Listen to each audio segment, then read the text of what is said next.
21st chapter of the book of Deuteronomy, the Bible says what we are to do in Old Testament days with a child who is defiantly disobedient. Unfortunately, you're to take that child outside of the city and stone them. That's the punishment for deliberate and defiant disobedience. Now, I'm not advocating that any parents take their children outside of the city to stone them right now.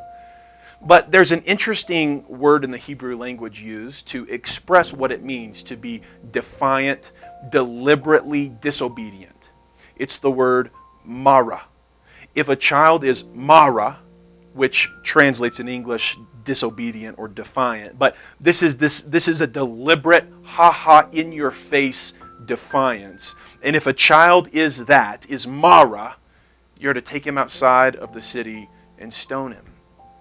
You see, in the Bible, names always mean something. Like Jacob, his name is the one who deceives. And it's no joke or coincidence that he is a deceiver for his whole life.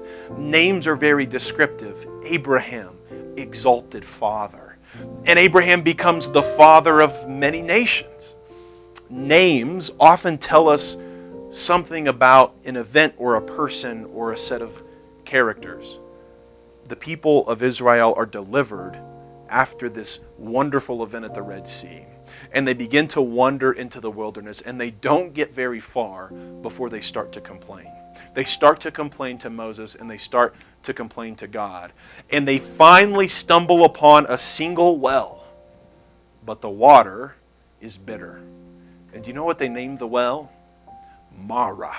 Because the water was bitter and the people grumbled or were disobedient. This is not a coincidence. What's being said in this story is that the people have a deliberate and defiant disobedience in their hearts. And God isn't happy with the people.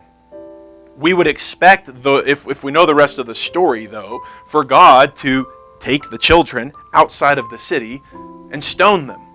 We just saw in the last book an episode where God rains hail and fire down on a city for being deliberately and defiantly disobedient. But that's not what God does with His people. In a wonderful act of grace, even though the waters of Mara couldn't be drank until Moses throws a stick into the well and the people are angry, God leads them to an oasis. An oasis in the desert with water for everyone to drink. In spite of their evil and disobedient hearts, God still finds a way to provide for His people.